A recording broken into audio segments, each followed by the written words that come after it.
I was just saying Louis doesn't understand social distancing. So he goes up like wanting to cuddle everything, and particularly any babies younger than him.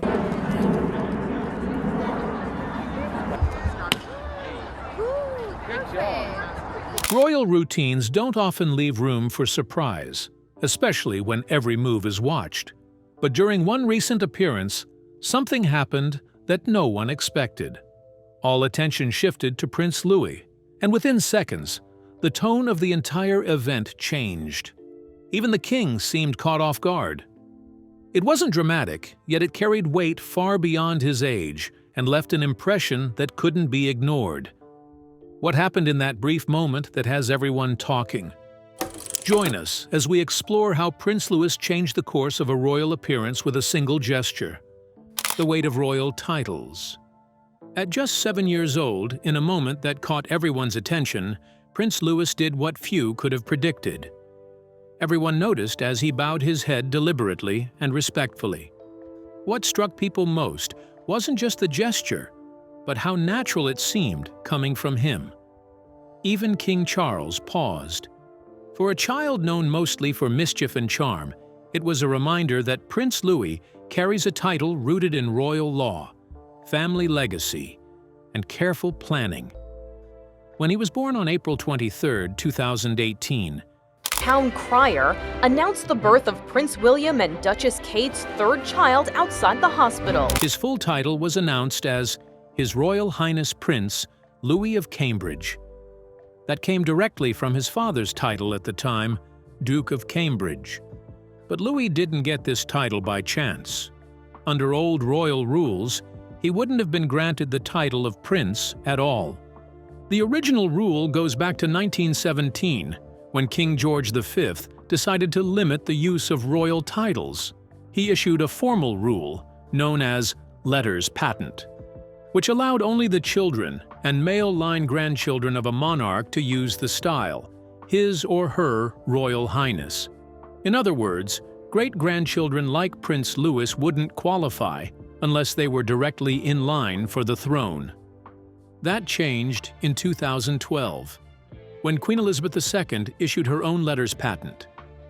She specifically declared that all the children of the eldest son of the Prince of Wales, meaning all of Prince William's children, would be princes or princesses, no matter where they were in the line of succession. Without that decision, Louis would have been Master Louis Cambridge, not a prince. But because of that legal update, he became a prince from birth. His name was also carefully chosen. His full name is Louis Arthur Charles. Each part has meaning. Louis is believed to honor Lord Louis Mountbatten, the beloved uncle of Prince Philip. He was a key figure in the royal family, especially to Prince Charles, who was very close to him. Arthur appears in the middle names of both Prince William and King Charles. It's a traditional name tied to British royal history. And Charles is an obvious nod to his grandfather, the current king. Titles like his help determine everything from public rank to how he'll be treated on royal visits, in the press, and behind palace doors. The title gives him a place in the family's working structure. It affects how he'll be presented at events, where he'll sit, and even how he'll be addressed at school or abroad. And whether the public realizes it or not, a title like Prince builds expectations from the moment it's announced. Looking ahead, people often wonder what new title Prince Louis might carry as he grows older. The Duke of Edinburgh is one possibility. The title was originally given to Prince Philip in 1947. After his death in 2021, it was passed to Prince Edward in 2023, but only as a lifetime appointment. That means when Edward passes away, the title will return to the crown. At that point, the monarch could reassign it to a younger royal, and Louis would be a fitting choice given the connection to Philip and the symbolic weight of the title. Another possible title is Duke of York, which has traditionally gone to the second son of the monarch. However, that title is currently held by Prince Andrew, and it may not be reissued due to the public controversy surrounding him. If not that, Louis could be given an entirely new dukedom, chosen by the reigning monarch when the time comes. What we know is that Prince Louis's title is the start of a life already shaped by law, lineage, and royal strategy. And when he bowed his head, people were seeing someone born into the weight of history, already carrying it with more grace than anyone expected. When King Charles gave the Duke of Edinburgh title to his youngest brother, Prince Edward, many believed it was only temporary, not because Edward didn't deserve it, but because the title itself has always held more than personal meaning. And, in the long game of royal planning, it may just be waiting for someone younger, someone like Prince Louis. The story of the title goes all the way back to 1726. King George I gave it to his grandson, Prince Frederick, as a way to mark him out from his many siblings. Since then, it's only been handed out a few times. Every time it appears, it's tied to someone the monarch believes can carry weight, publicly and privately. This has always been tied to duty and legacy, but it's Prince Philip who made it unforgettable. After marrying Princess Elizabeth in 1947, he became the Duke of Edinburgh. And he didn't just carry the title, he gave it real value. Through the Duke of Edinburgh's award scheme, he changed thousands of lives. Young people from over 130 countries took part, many of them going on to lead in business, government, or community work. He pushed science, stood for discipline, and championed causes like conservation and climate awareness long before they were popular. When he passed in 2021, that's when Edward stepped in. On March 10, 2023, which was his 59th birthday, King Charles granted him the title as a gesture of continuity. It honored both Prince Philip's wish and the Queen's promise. Edward and his wife, Sophie, had already spent years taking on many of Philip's roles. It felt earned. But unlike in the past, the title won't automatically pass to Edward's son, James. Once Edward dies, the title will go back to the crown. And that's where things get interesting for Prince Louis. He is just 7 years old, but his path is already being shaped. He won't be next in line, but he will grow up in the public eye. His future will have to carry meaning, and a title like Duke of Edinburgh could give that meaning real weight, just like it did for Philip, and just like it's doing for Edward now. But this is about what the title demands. If Louis ever receives it, it would be a public signal that he's stepping into something much bigger than himself. Would he be ready for that responsibility? Keep watching to find out. Prince Louis's unique place in the House of Windsor. Prince Louis may be young, but he's part of something far bigger than most people realize. His story stretches across royal traditions, global history, and a very modern shift in what it means to be royal today. He was born into the House of Windsor, the royal house officially created by King George V in 1917. At the time, Britain was at war with Germany, and George V didn't want the royal family to keep its original German name, Saxe-Coburg-Gotha. So he changed it. Windsor sounded more English and more relatable. Since then, every monarch from George V to King Charles III has kept the name, and it's become a symbol of stability. Through war, loss, scandal, and progress, the House of Windsor has held the monarchy together. Prince Louis's connection to the Windsor line runs through his father, Prince William. As the firstborn son of King Charles III and Princess Diana, William is both heir and symbol of the next generation. But his roots are deeply emotional. Through Diana, Louis is linked to the Spencer family, known for their independence and strong sense of justice. Diana herself was often seen as the heart of the royal family during her time, and that warmth didn't disappear with her. It lives on in William and now in Louis. Then there's Louis's mother, Catherine. Before she became Princess of Wales, she was simply Kate Middleton. Her family didn't hold titles or estates. They ran a small business, went to local schools, and lived like millions of other British families. But what Catherine brought into the royal family wasn't just normalcy. It was balance. She carries herself with calm, speaks plainly, and shows affection openly. Her influence is easy to see in all three of her children, especially Louis. They don't act stiff or rehearsed in public. They act like kids, loved, safe, and curious. Their home is unique. Prince George, the eldest, carries the weight of his future. He's serious, focused, and already learning what it means to lead. Princess Charlotte stands between her brothers, but often acts like she's in charge. She's confident, steady, and quick to step in when Louis starts pushing boundaries. And Louis? He's the wild card. The one who dances during royal events, pulls faces during parades, and makes people laugh when they least expect it. But don't mistake that for a lack of awareness. Louis knows his place, and he knows he's loved. He's not being raised in the shadow of his brother, but alongside him with a role that's being shaped for something different. Prince Louis's title was decided through a series of royal decisions shaped by politics, war, and changing times. When King George V issued the letters patent in 1917, that decision had consequences later. By the time Queen Elizabeth II had great-grandchildren, many of them weren't automatically given royal titles. This included Prince Harry's children, Archie and Lilibet. Their absence from the titles list sparked public debate. Why did some children get them and others didn't? Was it about birth order, race, or politics? These questions kept coming up every time the family appeared in the spotlight. At the time, she would eventually issue her own patent. The laws around succession were also changing to allow daughters to have equal rights to the throne. It made sense that the titles should follow the same logic. So Louis, born third, still became Prince Louis of Cambridge at birth. But the story doesn't end there.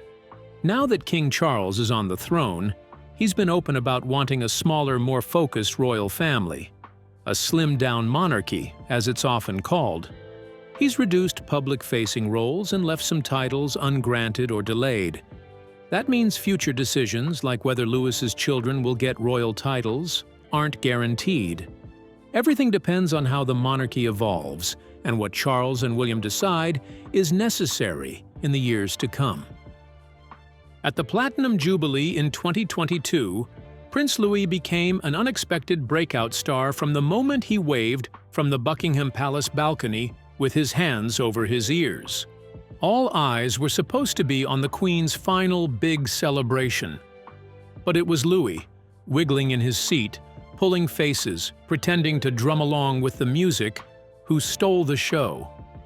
In a sea of formal uniforms and carefully staged appearances, his unfiltered reactions were something different. Photos of Louis instantly went viral. Social media turned him into a meme, not in a mocking way, but in a way that felt affectionate. People related to him. It was as if, for a moment, the monarchy seemed just like any other family trying to keep a restless child entertained during a long public event. Catherine's response mattered just as much. Rather than reacting with frustration, she leaned in close, gently talked him through the moment, and stayed calm. She didn't scold. She didn't try to hide it. Her parenting in public made headlines of its own. Viewers praised her for being patient and warm, but also firm when needed. It wasn't just Louis that stood out. It was the way his mother let him be himself while keeping him grounded. Other appearances followed. At the traditional Christmas walkabout at Sandringham, Louis was seen shaking hands, smiling, and showing a more polite, composed side. At King Charles's coronation events, he looked focused and even a little serious, walking with his family like he understood the importance of the day. It didn't mean he lost his energy. He's still the most expressive of the three siblings, but it showed that he was learning how to balance playfulness with duty. Louis's personality continues to shine through. Those who've met him describe him as lively and full of spirit.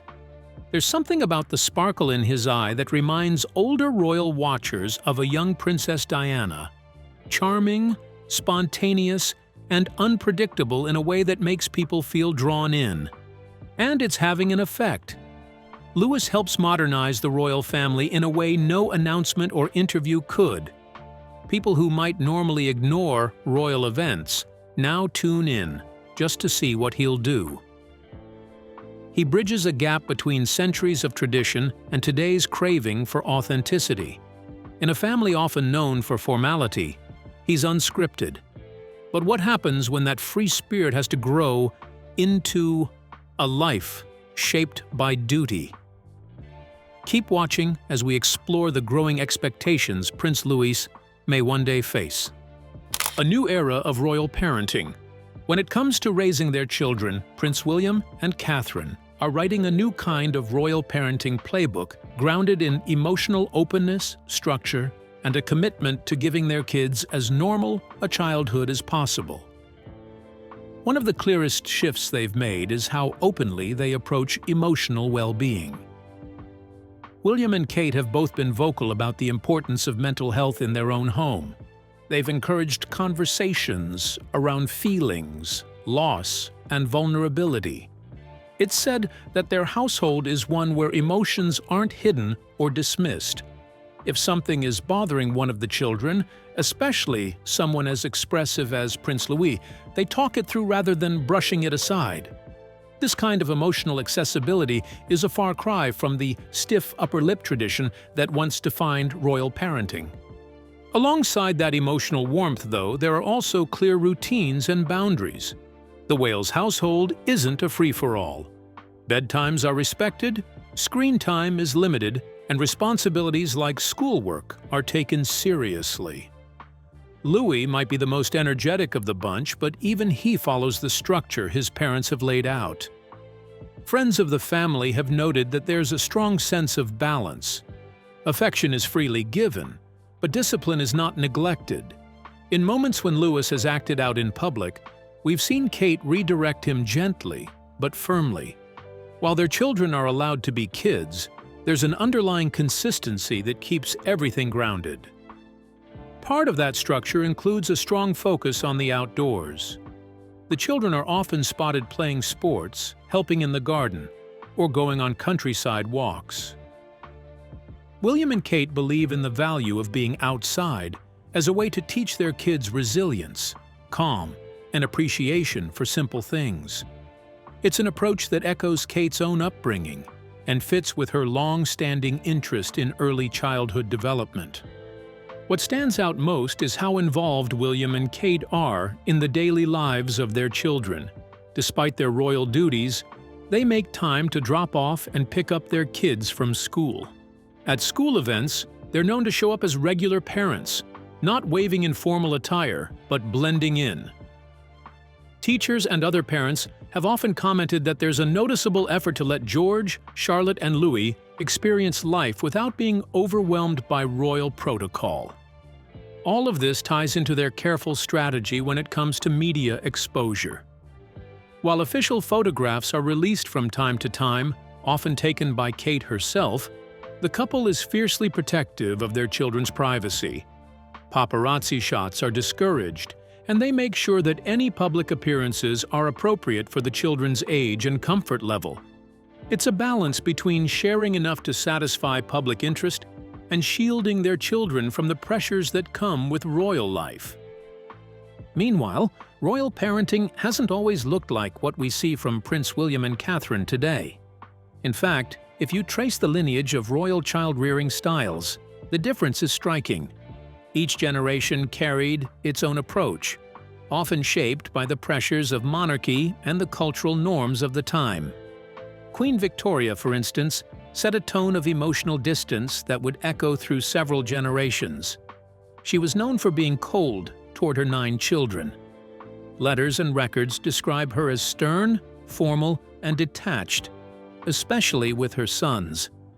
For her, children were to be obedient, presentable, and mostly out of the way.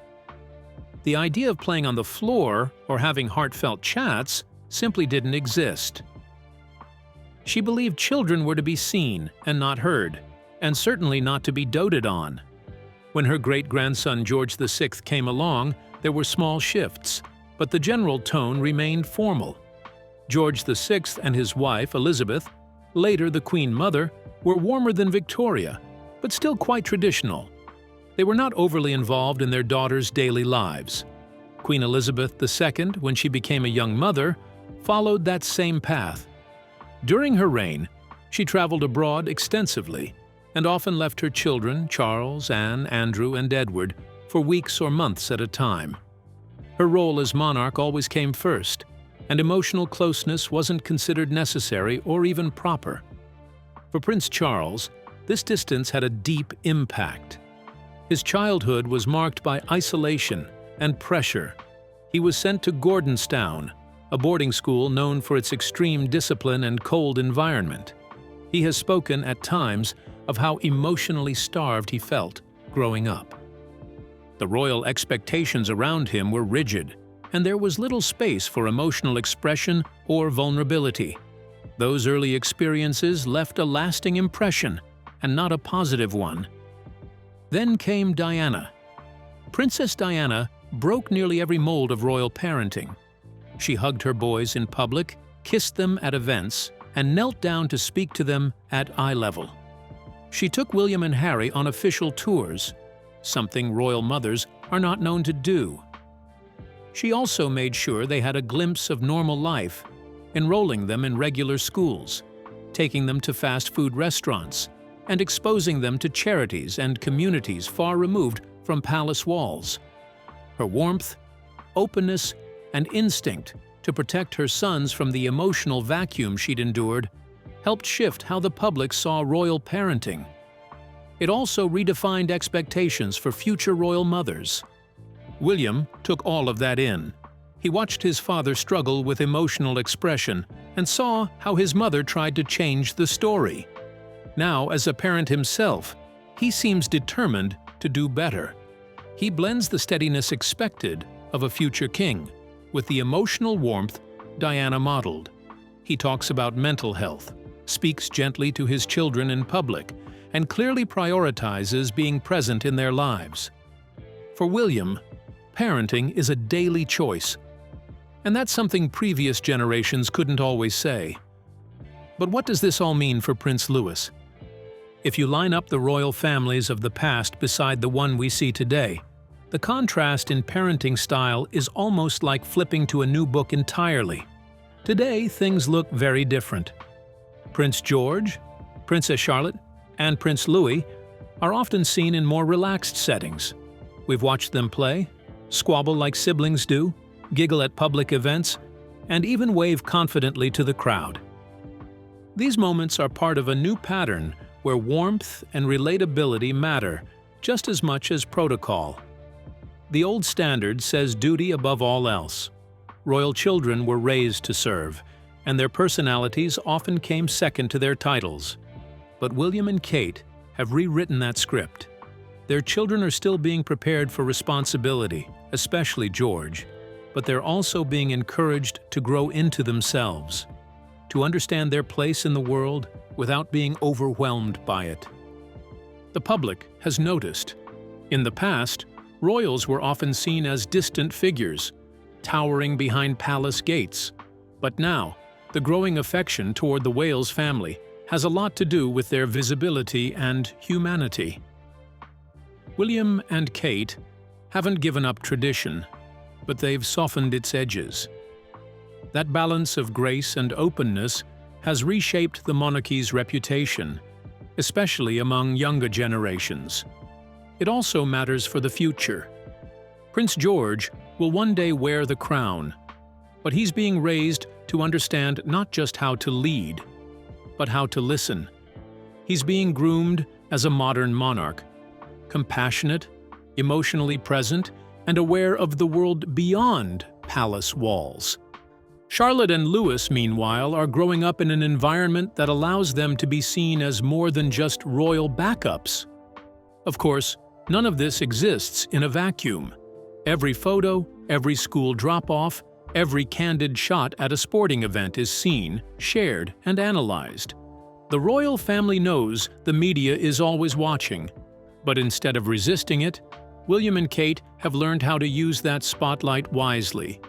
Their parenting is part of the image the public sees, and they've made it feel real, not staged. As Prince Louis grows, so does the story of a royal family that feels more connected than ever before.